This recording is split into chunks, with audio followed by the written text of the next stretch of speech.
नमस्कार। SPT news में आपका स्वागत है। पेश आज 15 जुलाई 2026 बुधवार शाम 7:15 राजस्थान की बड़ी खबरें। राजस्थान के मुख्य सचिव वी श्रीनिवास ने आगामी 6 एवं 7 अगस्त को जयपुर में आयोजित होने वाली ब्रिक्स उद्योग और व्यापार मंत्रियों की बैठक की तैयारियों की समीक्षा करते हुए संबंधित विभागों को सभी व्यवस्थाएं तय समय पर पूर्ण करने के निर्देश दिए। उन्होंने कहा कि सभी विभाग आपसी समन्वय के साथ अपने दायित्वों का प्रभावी निर्वहन सुनिश्चित करें ताकि आयोजन का सफल एवं सुव्यवस्थित संचालन हो सके। बुधवार को सचिवालय में आयोजित समीक्षा बैठक में मुख्य सचिव ने विभिन्न विभागों द्वारा की जा रही तैयारियों का विभागवार जायजा लिया तथा आवश्यक वस्तुओं की समीक्षा की। मुख्य सचिव ने कहा कि ब्रिक्स समूह में ब्राजील, रूस, भारत, चीन, दक्षिणी अफ्रीका, मिस्र, इथियोपिया, ईरान, संयुक्त अरब अमीरात तथा इंडोनेशिया शामिल है। भारत पाकिस्तान बॉर्डर से सटे जैसलमेर में संदिग्ध भूमि सोदों और अवैध फंडिंग की जांच तेज हो गई। इनकम टैक्स विभाग की 8 सदस्यीय टीम ने बुधवार को उप रजिस्ट्रार कार्यालय में रेड की। टीम ने 700 से 800 रजिस्ट्रियों की जांच पर शुरुआती तौर पर 50 संदिग्ध फाइलें जब्त की है। इसी कार्रवाई के तहत इनकम टैक्स विभाग की 8 सदस्यीय टीम ने जैसलमेर के उप रजिस्ट्रार कार्यालय में जाँच शुरू की। मंगलवार को वर्ष 2024-25 की करीब 700 से 800 भूमि रजिस्ट्रियों की जाँच की गई।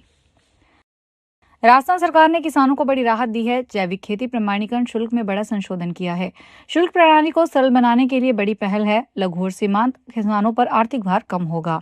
अब प्रमाणीकरण शुल्क 500 रुपये प्रति हेक्टेयर होगा। संशोधित शुल्क में सभी प्रकार के प्रभार चार्ज भी शामिल होंगे। निरीक्षण शुल्क व यात्रा शुल्क भी प्रति हेक्टेयर में ही शामिल होगा। मेडिकल में दाखिले का सपना देखने वाले नीट यूजी 2026 अभ्यर्थियों के लिए बड़ी राहत की खबर है।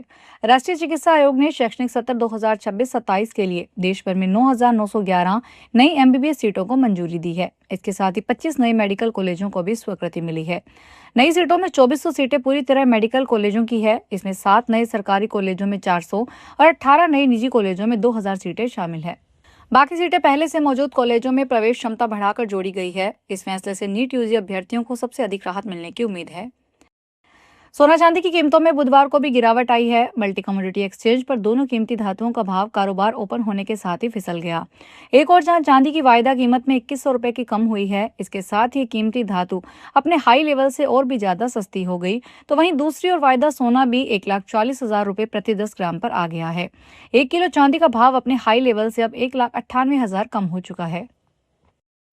राजस्थान के कोटा जिले के सिमलिया इलाके में फूड पॉइजनिंग का एक बेहद गंभीर और डरा देने वाला मामला सामने आया है। यहाँ के पोलाई खुर्द गांव में पानी पतासे खाने के बाद एक साथ करीब 115 स्कूली बच्चों की तबीयत अचानक बिगड़ गई। इससे पूरे गांव में कोहराम मच गया और जिला प्रशासन व स्वास्थ्य विभाग में हड़कंप की स्थिति बन गई। प्राप्त जानकारी के अनुसार सिमलिया थाना क्षेत्र के पोलाई खुर्द गांव में बच्चों ने एक स्थानीय रेहड़ी वाले से पानी पतासे खाए थे। इसके कुछ देर बाद ही बच्चों ने पेट में तेज दर्द, लगातार उल्टी और दस्त की शिकायत शुरू कर दी। देश भर में कमर्शियल गैस किचन की सुरक्षा को और मजबूत बनाने के लिए केंद्र सरकार ने किचन चिमनी और उससे जुड़े इलेक्ट्रिक उपकरणों की सुरक्षा मानकों में अहम बदलाव किए हैं। नए नियमों के तहत पहली बार किचन चिमनी की न्यूनतम एयर फ्लो क्षमता, धुआं और गंध निकालने की दक्षता समेत कई तकनीकी मानकों को अनिवार्य कर दिया। इस नए मानकों का उद्देश्य आग लगने, शॉर्ट सर्किट और बिजली से जुड़ी दुर्घटनाओं की आशंका को कम करना है। ये नियम कमर्शियल गैस किचन पर लागू किए गए हैं, जिनमें होटल, रेस्टोरेंट, कैफे, बड़े क्लाउड किचन, अस्पतालों के किचन, कैंटीन, ढाबे और अन्य व्यावसायिक रसोई घर शामिल हैं। जयपुर की सड़कों पर लापरवाही से वाहन चलाने और यातायात नियमों की धज्जियां उड़ाने वाले चालकों के खिलाफ अब न्यायिक तंत्र ने सीधे सड़क पर उतरकर मोर्चा संभाल लिया। जयपुर मेट्रो प्रशासन की ओर से शहर की लाइफलाइन माने जाने वाले राष्ट्रीय राजमार्गों और व्यस्तम चौराहों पर सुरक्षा व्यवस्था को पुख्ता करने के लिए एक प्रभावी और अनोखा अभियान शुरू किया गया है। इसके तहत जयपुर की सड़कों पर विशेष मोबाइल कोर्ट यानी चलती फिरती अदालत को सक्रिय किया गया, जो नियमों का उल्लंघन करने वालों का मौके पर ही चालान काट रही है और गंभीर मामलों में वाहनों को तुरंत जब्त करने की सख्त कार्रवाई अमल में ला रही है। राजस्थान निजी शिक्षण संस्था संघर्ष समिति अजमेर के बैनर तले बुधवार को शहर के करीब 150 प्राइवेट स्कूलों में शिक्षण कार्य बंद रखा गया। निजी स्कूल संचालकों ने अपनी विभिन्न मांगों को लेकर विरोध प्रदर्शन कर मुख्यमंत्री के नाम कलेक्टर को ज्ञापन सौंपा। प्रदर्शन में बड़ी संख्या में प्राइवेट स्कूलों के संचालक व प्रतिनिधि शामिल हुए। संरक्षक मोहनलाल कौशिक ने कहा कि प्रदेश भर के निजी शिक्षण संस्थानों की लगातार उपेक्षा की जा रही है। चित्तौड़गढ़ जिले के भादसोड़ा में पुलिस ने हाईवे पर लंबे समय से चल रही चोरी के पेट्रोल डीजल के अवैध कारोबार का खुलासा किया है। जिला विशेष टीम और भादसोड़ा थाना पुलिस की संयुक्त कार्रवाई में एक आरोपी के घर से 830 लीटर पेट्रोल डीजल बरामद किया गया। शुरुआती जांच में सामने आया कि आरोपी हाईवे से गुजरने वाले टैंकों और ट्रकों में कम दाम में चोरी का पेट्रोल डीजल खरीदकर घर में जमा करता था और बाद में आसपास के लोगों को ज्यादा कीमत पर बेच देता था।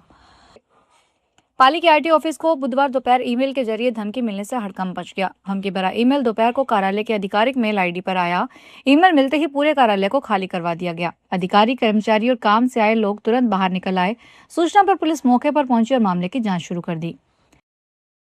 कांग्रेस ने बढ़ती महंगाई और अर्थव्यवस्था की स्थिति को लेकर कहा है कि केंद्र की नीतियों के कारण देश आर्थिक संकट की ओर बढ़ रहा है और मोदी को 12 वर्ष के शासन के बाद इसकी जवाबदेही लेनी चाहिए। कांग्रेस संचार विभाग के प्रभारी जयराम रमेश ने बुधवार को सोशल मीडिया पोस्ट पर कहा कि पार्टी पिछले कई महीनों से सरकार को अर्थव्यवस्था की बिगड़ती स्थिति के प्रति आगाह करती रही है, लेकिन सरकार ने कोई प्रभावी कदम नहीं उठाया। गुरुग्राम में कभी शान रहा मशहूर सांस्कृतिक केंद्र किंगडम ऑफ ड्रीम्स में बुधवार दोपहर भीषण आग लग गई। सेक्टर 29 में स्थित इस बंद पड़ी इमारत से अचानक धुएं का गुबार और ऊंची लपटें उठती देख इलाके में हड़कंप मच गया। दोपहर करीब 1:45 बजे हादसे की सूचना फायर ब्रिगेड को मिली। घटना की गंभीरता को देखते हुए तुरंत राहत और बचाव कार्य शुरू किया गया। मौके पर एक के बाद एक फायर की आधा दर्जन से ज्यादा गाड़ियां और भारी संख्या में बचाव दल भेजा गया। फायर ब्रिगेड के कर्मचारी लगातार आग पर काबू पाने के प्रयास में जुटे रहे। गनीमत यह रही कि इस हादसे में अभी तक किसी के हताहत होने या मलबे में फंसे होने की कोई खबर नहीं है। हनुमानगढ़ जंक्शन थाना क्षेत्र के औद्योगिक क्षेत्र फेज 1 स्थित गुप्ता एंटरप्राइजेज के कई गोदामों से लाखों के टायर चोरी करने के मामले में पुलिस को बड़ी सफलता मिली है। इस बार में पुलिस शाम तक खुलासा करने की स्थिति में होगी। इस प्रकरण में टायरों का कारोबार करने वाली फर्म के 4 कर्मचारी शामिल हैं। जांच अधिकारी हवलदार लायक सिंह ने बताया कि फर्म के साझेदार सुनील गुप्ता की रिपोर्ट पर मामले दर्ज करके टोला मालिक संदीप कुमार के ट्रक से 2 टायर बरामद करते हुए उसे गिरफ्तार कर लिया गया। बरामद एक टायर का सीरियल नंबर फर्म के रिकॉर्ड से मैच कर गया था। श्रीगंगानगर के पुराने आबादी निवासी स्वर्गीय मनसुख चौधरी के पुत्र सैन्य चिकित्सक डॉक्टर मोहित गुप्ता को भारतीय सेना में कैप्टन से मेजर पद पर पदोन्नत किया गया है।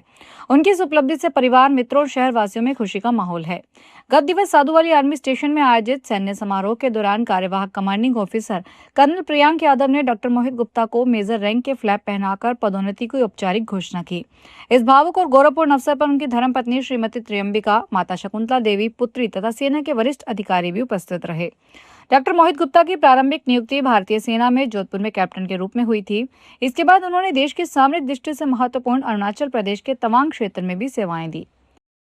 फिलहाल इस बुलेटिन में इतना ही। फिर हाजिर होंगे बड़ी खबरों के साथ।